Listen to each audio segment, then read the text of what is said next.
Comment va-t-on écrire l'implémentation de cette interface consumer? C'est là que se trouve l'originalité des lambda expressions.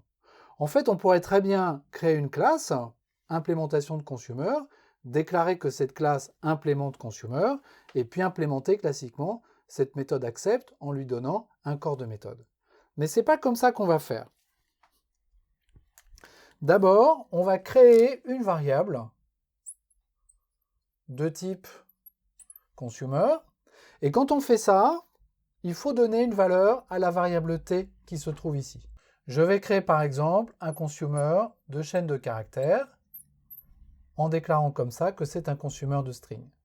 Donc automatiquement, le compilateur va savoir que ce t ici est en fait une chaîne de caractères et donc il s'attend à ce que je lui donne une méthode accept qui prend une chaîne de caractères en paramètre. Ce consumer, je vais l'appeler cons. Là, j'ai juste créé une variable de type consumer. Maintenant, je vais implémenter cette interface en utilisant la syntaxe des lambda expressions. Et pour construire une lambda expression, je vais procéder de la façon suivante. Je vais commencer par regarder le jeu de paramètres qui est pris par la méthode accept qui se trouve ici, et je vais le déclarer entre parenthèses comme ça, en me rappelant que le t qui est ici, dans le cas de la variable que je crée, est une chaîne de caractères. Donc je vais écrire string s, entre parenthèses. Ce que j'ai fait, c'est juste recopier le bloc de paramètres déclaré par la méthode de cette interface.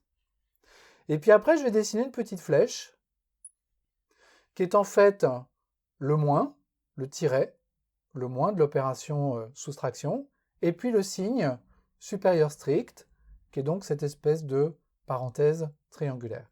Et ça me dessine une petite flèche. Et après cette petite flèche, je vais écrire l'implémentation de la méthode accept. Donc, ouvrez la collade, fermez la collade. Ici, je retourne void, donc je n'ai pas besoin de return dans mon corps de méthode. Et je vais par exemple écrire system.out.println de s, point virgule. Donc, une lambda expression, c'est quelque chose de très simple. C'est en fait une syntaxe simplifiée pour la méthode que j'implémente. Ici, cette lambda, elle a une caractéristique, c'est que je n'ai qu'une seule ligne dans le bloc d'accolade, dans le bloc d'implémentation de la méthode. Donc, je vais pouvoir faire des simplifications. En fait, le bloc de paramètres qui est ici, je vais aussi pouvoir le simplifier. Je vais pouvoir retirer les parenthèses et puis retirer la déclaration de string. Je vais donc écrire mon consommateur de façon simplifiée. Cons égale. Le bloc de paramètres, en fait, je ne suis pas obligé de mettre les parenthèses ni le type de S. Je peux juste mettre S. La petite flèche, je la garde. Donc toujours le signe moins et le signe supérieur. Et puis après, system.out.println de S et point virgule. Ça marche parce que je n'ai qu'une seule ligne dans le bloc de paramètres de mon accolade.